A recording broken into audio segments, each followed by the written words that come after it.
Coucou les amis de YouTube.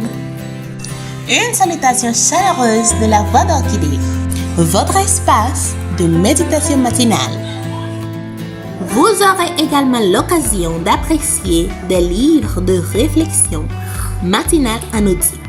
Abonnez-vous, écoutons ce nouveau matinal tiré dans le livre Optimisez votre santé de Kay Kuzma, dans la voix de Dawini Bien-Aimé. Bonjour les amis, ce matin je suis avec vous, très heureux pour vous apporter la méditation quotidienne ayant pour titre « Expérience au sommet ». Et le verset de base se trouve dans 1 Roi 18, verset 37. « Réponds-moi, Éternel, réponds-moi, afin que ce peuple reconnaisse que c'est toi, Éternel, qui est Dieu, et que c'est toi qui ramènes leur cœur. » Le mont La Seine se dressait devant nous. Le soleil de juillet n'avait pas fait fondre toute la neige. Il lançait un véritable défi à notre groupe composé de parents, d'oncles, de tantes et de cousins de plusieurs familles réunies.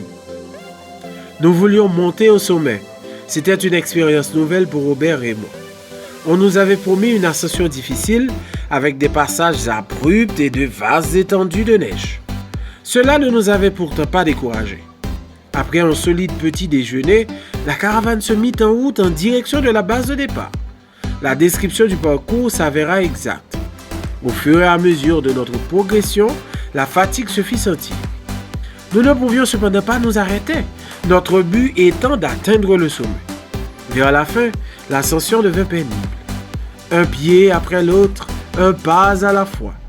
Mais nous n'abandonnâmes pas, encouragés par la pensée que ceux qui étaient devant nous attendaient. Lorsque les premiers atteignirent les gros rochers du sommet, ils furent saisis d'admiration en découvrant la beauté, l'immensité et les merveilles de la création de Dieu. Ils entonnèrent « Ô Dieu d'amour, que tu es grand !» et leurs voix résonnèrent depuis le sommet. Nous redoublâmes d'efforts jusqu'à ce que nous puissions nous joindre à leurs chants et leurs prières. Quelle expérience au sommet de cette montagne! Expérience qui pourtant devait être suivie de la descente dans la vallée. Rappelons-nous l'expérience d'Élie lorsqu'il était au sommet de la montagne. Dieu manifesta sa puissance et sa grandeur de façon éclatante. Quand Élie pria « Réponds-moi, Éternel », le feu descendit du ciel, consumant le sacrifice. Dieu était bien vivant et les prophètes de Baal moururent.